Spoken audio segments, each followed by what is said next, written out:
Hello student, तो स्वागत है आपका अपना चैनल जेड स्टडी में। तो आज हम लेके आए हैं बिहार बोर्ड मैट्रिक परीक्षा 2024 में आने वाले 25 एमसीक्यूज़ जो मैथ्स के होंगे। इसके मैथ्स के यानी गणित के क्वेश्चंस होंगे जो 2024 में आने की प्रोबेबिलिटी ज़्यादा है।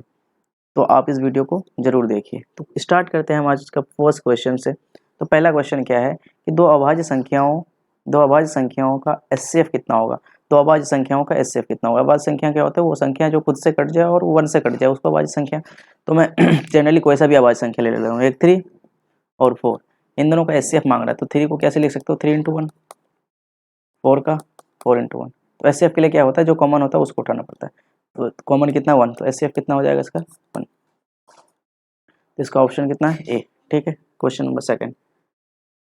दूसरा क्वेश्चन में क्या बोला है कि इन निम्नलिखित में से कौन सी संख्या अपरिमेय है।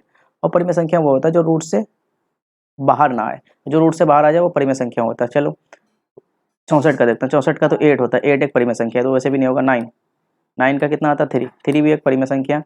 और इसको देखते हैं, ये क्या है, 1 का रूट 1 होता है और 25 का 5, 5 और 1 6, 6 भी एक क्या है, परिमेय संख्या। ठीक है, ये भी एक परिमेय संख्या। 23 को देखते हैं, रूट 23 का कोई परफेक्ट स्क्वायर नहीं होता, ये रूट 23 रूट से बाहर नहीं आएंगे। इसका मतलब यही क्या है, अपरिमेय संख्या। तो आपका ऑप्शन हो जाएगा ये भी ए। क्वेश्चन थर्ड क्या बोल रहा है कि पाई/3 क्या है। पाई/3, पाई का मतलब कितना होता है, 22/7। अब ये मत बोल देना कि 22/7 मतलब 22/7 × 3, तो हो जाएगा 22/21। तो एक परिमेय संख्या ना। पाई जो है एक अपरिमेय संख्या। पाई एक क्या है, अपरिमेय संख्या। तो वो अपरिमेय संख्या को किसी परिमेय संख्या से भाग दो तब भी वो क्या होने वाला है, अपरिमेय संख्या रहेगा। ठीक है, इसका भी ऑप्शन क्या हो जाएगा, ए, अपरिमेय संख्या। क्वेश्चन थर्ड क्या बोल रहा है, सॉरी फोर्थ, किसी पूर्णांक m के लिए सम संख्या का रूप है। वो एक पूर्णांक सम संख्या का रूप m के लिए बोलता है। ये सम संख्या क्या होता है कि वो जो 2 से डिवाइड हो जाए। तो 2 से डिवाइड हो जाने का मतलब क्या होगा, कोई मान लेते हैं कि m का वैल्यू क्या है, 2 है, मान लेते हैं। तो ये सम संख्या होगा बिल्कुल। तो अगर मैं इसको 2 से मल्टीप्लाई करता हूँ तो ये कितना बन जाएगा 4। तो ये भी क्या हो जाएगा, सम संख्या होगा। तो सम संख्या होने के लिए क्या होना चाहिए, 2m होना चाहिए। क्या होना चाहिए, 2m। Okay, next question. क्या बोल रहा है कि यदि द्विघात बहुपद क्या रखा है, x² - x + 4 के शून्य का अल्फा बीटा हो तो अल्फा प्लस बीटा का मान बताना है। हमारा द्विघात समीकरण क्या है, x² - x + 4। तो इसका अल्फा प्लस बीटा मांग रहा है। अल्फा प्लस बीटा का फॉर्मूला क्या होता है, -b/a। b का वैल्यू कितना है, -1, और a का वैल्यू कितना है 1। तो यह 1/1 मीन्स 1। तो इसका आंसर क्या हो जाएगा, option C. Okay, C for cat.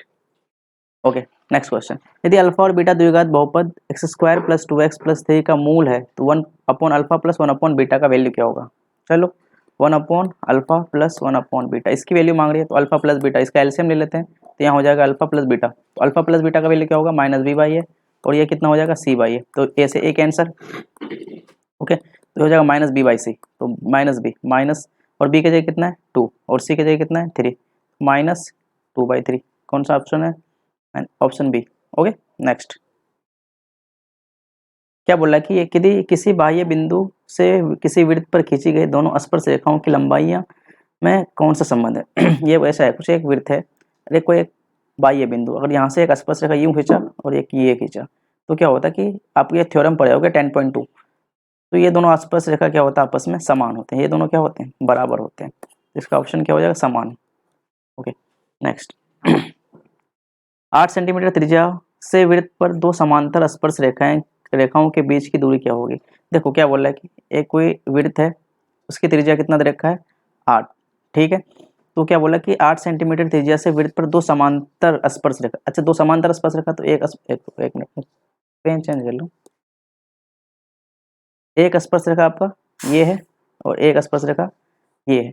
तो दोनों आपस में क्या है, समांतर है। तो दोनों के बीच की डिस्टेंस मांग रहा है, वो कितना होगा। देखो भाई, अगर यहाँ से यहाँ तक त्रिज्या 8 है तो यहाँ से यहाँ तक भी त्रिज्या कितना होगा, 8 ही होंगे, सेम ही होंगे ना, क्योंकि त्रिज्या इक्वल होते हैं। तो 8 + 8 कितना हो जाएगा, 8 + 8 = 16। दैट मीन्स इसका आंसर कितना हो जाएगा, 16, ऑप्शन सी, मतलब थर्ड। नेक्स्ट क्वेश्चन में क्या बोले, समीकरण युग्म x + 2y + 5 तथा = 0 तथा क्या है, x + 2y + 5 = 0, और एक क्या है, -3x - 6y + 1 = 0। तो बोला कि इनमें से क्या होगा, अद्वितीय हल होगा, अनंत होगा, कोई हल नहीं, या इनमें से कोई नहीं। तो पहले मैं चेक कर लेता हूँ, a1/a2 b1/b2। मैं a1/a2 किसका है इतना 1, ए का वैल्यू A1 का वैल्यू 1 और A2 का वैल्यू -3, B1 का वैल्यू 2 और B2 का वैल्यू -6 और इसका वैल्यू क्या 5, इसका 1। देखो 2 3 सा हो जाता 6, तो ये हो जाएगा हाँ -1/3 इक्वल टू -1/3, ये नॉट इक्वल टू होगा। क्यों? क्योंकि ये बराबर नहीं, ये दोनों बराबर है। जब फर्स्ट दोनों बराबर होता है तीसरा बराबर नहीं होता, तो कौन सी लाइन होती है? समांतर लाइन। कौन सा लाइन होता है? समांतर रेखा होता है, समांतर। और जो समांतर रेखा होता है वो आपको पता होगा इसका कोई हल नहीं होता बिल्कुल। समांतर रेखा ऐसा कुछ होता है ना, दो ऐसी लाइन जो आपस में कभी मिले ही नहीं। जब कोई मिलेगा ही नहीं तो लाइन सॉल्यूशन तो वैसे भी नहीं होने वाला है, इसका क्या कोई हल नहीं होगा। Okay next question number 10। Question number 10 में क्या बोल रहा है एक बार पढ़िए। क्या बोल रहा है कि के किस मान के लिए समीकरण x + 2y = 7 तथा इतना इतना संपाती है। अच्छा ये इसने बता दिया कि दोनों समीकरण आपस में क्या संपाती क्या है। एक समीकरण x + 2y = 7 और दूसरा समीकरण क्या है 2x + ky = 14। तो संपाती होने का मतलब क्या होता है कि a1/a2 = b1/b2 = c1/c2, ये होता है। तो मैं वही करूंगा। तो यहाँ a1/a2, a1 का वैल्यू 1 और a2 का वैल्यू 2, तो 1/2 = b1/b2 मतलब 2/k। इतना तक काम चल जाएगा मेरा। तो मैं इसी को लेकर सिर्फ सॉल्व कर लेता हूँ, बाकी छोड़ देता हूँ। आगे आप c1/c2 भी ले सकते हैं, बट नहीं लूँगा मैं। इसको क्रॉस मल्टीप्लाई कर दो 1 × k, तो k 2 × 2 4। तो k का वैल्यू कितना हो गया? सॉरी यहाँ दिख नहीं रहा सर। हाँ k की वैल्यू कितनी होगी 4। तो ऑप्शन कितना हो जाएगा C. Next question. Next question में क्या बोल रहा है कि यदि किसी एपी का 6वां पद और 12वां पद क्रम से 13 और 25 है तो इसका 20वां पद क्या होगा? एक मिनट मुझे पूरा क्या बोला है? एपी का 6वां पद मतलब A6। एक मिनट में यहाँ लिख लेता हूँ। एपी का 6वां मतलब A6 का वैल्यू कितना दे रखा है 12 और इसके बाद क्या बोल रहा है नो नो नो ऐसा कुछ नहीं बोला, सॉरी सॉरी मैंने गलत लिख दिया। ओके 6वां और 12वां पद क्रम से 13 और 15 25 है। तो A6 = दे रखा है 13 और क्या दे रखा है A12 दे रखा है = 25। तो आपसे 20वां मांग रहा है। तो ठीक है इसको पहले सॉल्व करते हैं। A प्लस कितना हो जाएगा 5D = 13 और ये हो जाएगा A प्लस 11D = 25। इसको सॉल्व कर लेते दोनों को। तो यहाँ हो जाएगा A प्लस 5D = 13 और इस दूसरा समीकरण को लेके आ जाओ A प्लस 11D = 25 सॉरी। इसको सॉल्व करते हैं, दोनों समीकरण को विलोपन से सॉल्व करते हैं। तो A से A कैंसिल, ये हो जाएगा -60 = ये कितना हो जाएगा भाई -12, ये हो जाएगा D = 2। ठीक है इसी तरह से D का मान किसी एक समीकरण में रख दो, चाहे इसमें रख दो या इसमें रख दो, मैं इसी में रख लेता हूँ। तो क्या हो जाएगा यहाँ पे तो A प्लस 11 इंटू D का मान कितना है 2 = 25। तो A = कितना हो जाएगा 25, ये 22 होगा, 11 2 22। तो इधर आके हो जाएगा माइनस में, तो A की वैल्यू हो जाएगा 3। तो A और D का वैल्यू मिल गया आपको। ठीक है हमसे मांग क्या रहा है A20, 20वां पद मांग रहा था। 20वां पद का मतलब A20 का वैल्यू कितना होता है A20 को हम कैसे लिख सकते हैं A प्लस 19D। A का वैल्यू कितना है 3 प्लस 19 इंटू 2, तो 3 प्लस 9 दूनी कितना होता है 19 दूनी कितना होता है 38, 38 और 3 कितना हो गया 41, 41। इसका आंसर कितना हो गया 41। ये क्वेश्चन थोड़ा लंबा चले गया आई होप, लेकिन समझ आ गया होगा। ठीक है नेक्स्ट क्वेश्चन। नेक्स्ट क्वेश्चन में क्या बोल रहा है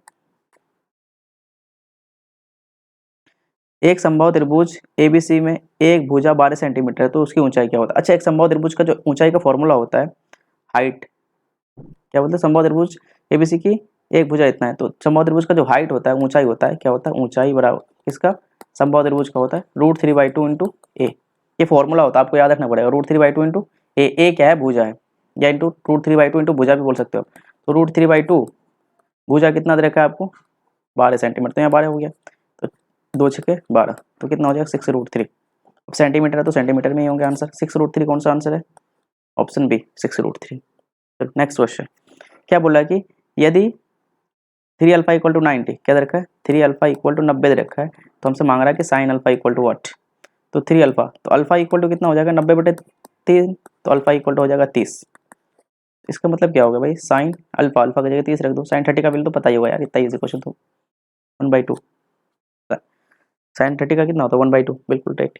नेक्स्ट क्वेश्चन क्या बोल रहा है कि यदि a और b दो ऐसे न्यून कोण है जहाँ sin a बराबर cos b, क्या बोल रहा है कि sin a बराबर दे रखा है cos b, तो आपसे मांग क्या रहा है कि अच्छा तो हमसे मांग रहा है कि a प्लस बी का वैल्यू कितना होगा।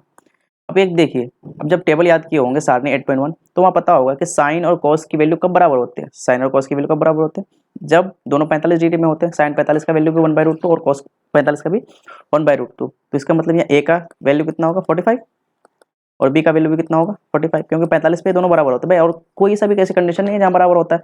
तो 45 45 कितना हो जाएगा भाई, 45 इंटू 40 सॉरी प्लस 45, तो कितना हो जाएगा 90। बहुत ईजी क्वेश्चन था सर। अगर 90 90 किधर भाई, हाँ ऑप्शन 2। नेक्स्ट क्वेश्चन क्या बोल रहा है कि सेक ए प्लस 10 है, sec theta plus tan theta, उसके बाद क्या है 1 माइनस साइन थीटा। तो सेक थीटा को क्या लिख सकते हो 1/cos theta plus sine theta अपन cos थीटा। इसको तोड़ रहे हैं ना, इसको एज इट इज रखो ऊपर वाले को 1 माइनस साइन थीटा। ठीक है, तो इन दोनों का एलसीएम तो सेम ही होगा, तो ऊपर क्या हो जाएगा 1 minus sine theta 1 plus sine theta upon cos theta, और यहाँ पे क्या हो जाएगा 1 माइनस cos थीटा। ए प्लस बी और ए माइनस बी क्या होता है, ए स्क्वायर माइनस बी स्क्वायर। तो इसको लिख सकते हैं हम, एक मिनट यहाँ पे ले लेता हूँ। हाँ, तो ए स्क्वायर मतलब 1 का square minus cos, sorry sine, हाँ कॉस है ना, साइन लिखना था सर अभी मुझे, सॉरी। तो sine square theta upon cos theta. तो 1 माइनस साइन स्क्वायर क्या होता है cos square theta upon cos theta. एक कॉस से तो एक कॉस खत्म, बचा क्या कॉस, तो कॉस का cos option C. Okay next question क्या बोल रहा है कि दो वृत्तों की त्रिज्या का अनुपात 3:4 है। दो वृत्त है जिसका त्रिज्याओं का अनुपात दे रखा है 3:4, तो इनके क्षेत्रफलों का अनुपात क्या होगा। देखो यार, त्रिज्या का अनुपात दे रखा है मतलब R1 अनुपात R2। मैं मान लेता हूँ ना, एक का रेडियस को R1, इसको 2/2, तो 3/4। तो इसका रेडियस हमसे क्या मान ला कि क्षेत्रफलों का अनुपात, क्षेत्रफल क्या होता है पाई आर स्क्वायर, तो पाई आर 1 स्क्वायर गए क्योंकि, और इसका क्या होगा पाई आर 2 आर स्क्वायर, क्योंकि हमने इसका एक को R1 माना एक को R2 माना। तो देखो यार, पाई से पाई कैंसिल हो जाएंगे, तो आपका क्या बचा R1 स्क्वायर अनुपात R2 स्क्वायर। तो R1 का वैल्यू कितना है 3, 3 का स्क्वायर अनुपात इसका कितना हो जाएगा 4 का स्क्वायर, तो 3 का स्क्वायर 9 और ये 16, 9 अनुपात 16, option C. Next question okay, दो वृत्तों का क्षेत्रफल का अनुपात दे रखा। अच्छा यहाँ उल्टा क्वेश्चन देखा, जैसे इसका उल्टा है, यहाँ पे क्या दे रखा था सर आपका त्रिज्या का अनुपात दे रखा था, किसका, या त्रिज्या का अनुपात दे रखा था। अब यहाँ पे उल्टा क्या बोल रहा है कि क्षेत्रफल का अनुपात दे रखा है, कितना क्षेत्रफल का अनुपात दे रखा है, इसका मतलब ये पाई आर, देखो क्षेत्रफल का अनुपात ऐसे इसका अनुपात दे रखा है पाई 1 आर स्क्वायर, और इसका क्या है पाई 1, और यहाँ 2 लिखे 2 स्क्वायर। इसका अनुपात दे रखा है कितना एक्स स्क्वायर अनुपात वाई स्क्वायर। तो देखो यार, इससे पाई से पाई तो वैसे भी कैंसिल हो गया, तो यहाँ क्या बचा R2 स्क्वायर। तो इसी का अनुपात कितना रखा है एक्स स्क्वायर अनुपात वाई स्क्वायर। स्क्वायर स्क्वायर तो वैसे भी कैंसिल हो जाएंगे, तो क्या बचेगा एक्स अनुपात Y, option D. Next question क्या बोल रहा है कि घनाभ के क्या घनाभ के कोरों की लंबाई क्रम से, कोर मतलब साइड होंगे, कोरों की लंबाई क्रम से 3 सेंटीमीटर 4 सेंटीमीटर और 12 सेंटीमीटर, तो घनाभ की विकर्ण। अब विकर्ण का फॉर्मूला पता होना चाहिए। विकर्ण क्या होता है घनाभ का, क्या होता है sir L square plus B square plus H square, लंबाई का स्क्वायर प्लस चौड़ाई का स्क्वायर प्लस ऊंचाई का स्क्वायर। तो लंबाई कितना दे रखा है 3, 3 का स्क्वायर हो जाएगा प्लस 4 प्लस 12, तो कितना हो जाएगा 3 का स्क्वायर 9 प्लस 16, और ये प्लस कितने हो जाएंगे 144, बिल्कुल। इन सबको जोड़िएगा तो कितना हो जाएगा 169। 169 का रूट कितना होता है 13, option B. Next question, next question में क्या बोला है, क्या बोला है कि किसी पासे को फेंकने पर सम संख्या आने की प्रायिकता। डाइस, एक पासा को फेंकेंगे, डाइस डाइस मतलब वो लूडो वूडो खेले होगे ना, तो उसको फेंकेंगे तो क्या क्या आएगा 1 2 3 4 5 6, यही चीज आ सकता है, उसके अलावा तो कुछ आएगा नहीं। हमसे मांग रहा है कि सम संख्या का प्रायिकता मांग रहा है, प्रायिकता प्रोबेबिलिटी ऑफ सम, सम संख्या। अच्छा, प्रायिकता का जनरल फॉर्मूला क्या होता है अनुकूल परिणाम अपॉन कुल परिणाम।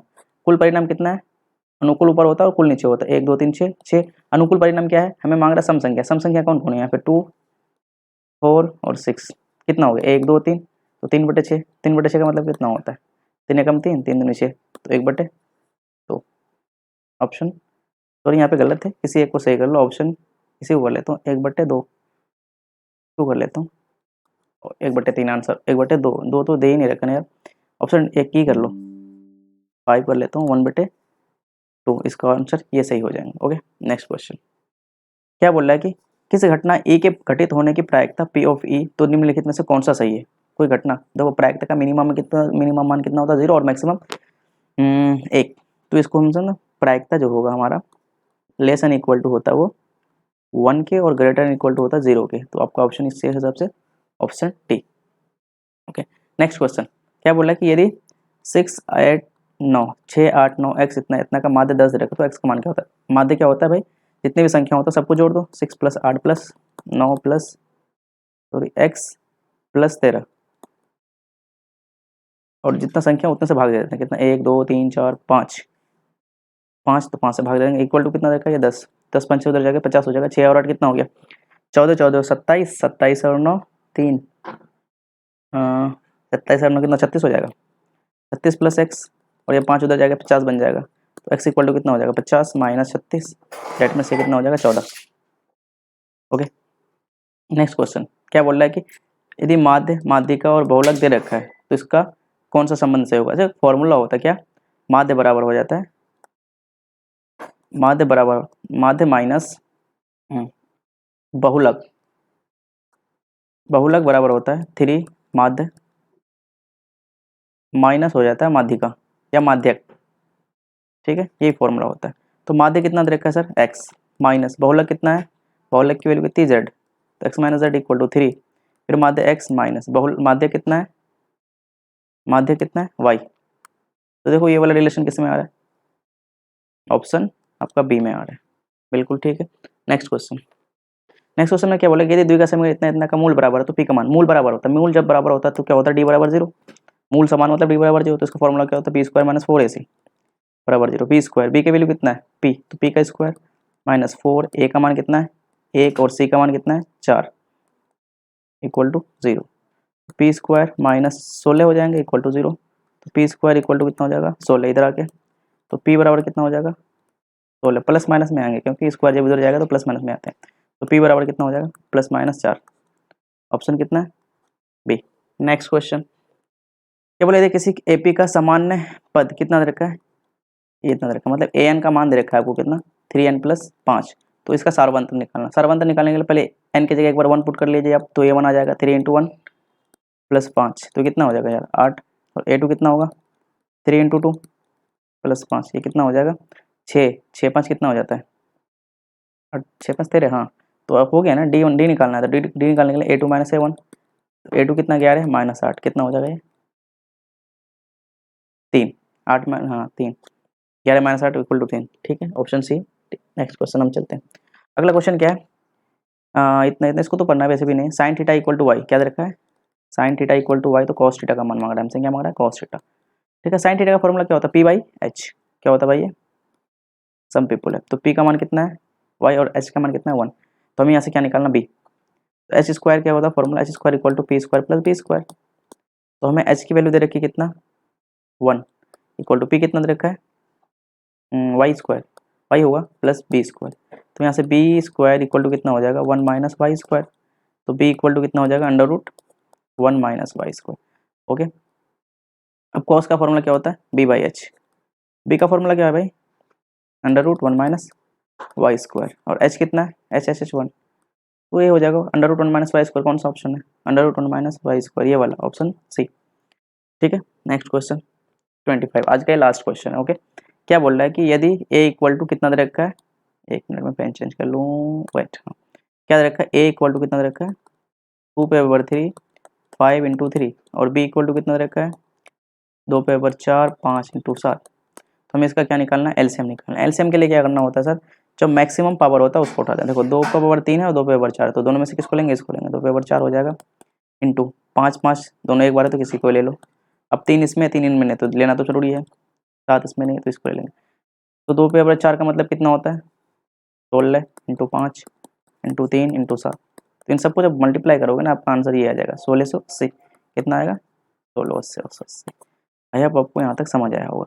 अगर आपको समझ आया तो वीडियो को लाइक कीजिएगा, चैनल को सब्सक्राइब कीजिएगा और अपने दोस्तों को शेयर कीजिएगा। और हाँ एक चीज़, अब हम क्या करने वाले हैं नेक्स्ट, हम एक सीरीज़ लेके आ रहे हैं। क्या लेके आ रहे हैं सर, एक सीरीज़ लेके आ रहे हैं जो हम 2015 से लेकर के 2022 तक का क्वेश्चंस को करेंगे, PYQ को करेंगे, MCQ जितने भी सारे MCQs हैं मैथ्स के वो हम करेंगे। और इस वीडियो को आप लोग इस सीरीज़ को जरूर देखिएगा, बहुत इंपॉर्टेंट होगा आप लोगों के लिए जो एग्ज़ाम आने वाला 2024 में। ठीक है, तब तक के लिए थैंक यू। फिर मिलते हैं हम इस सीरीज़ के साथ नेक्स्ट वीडियो में।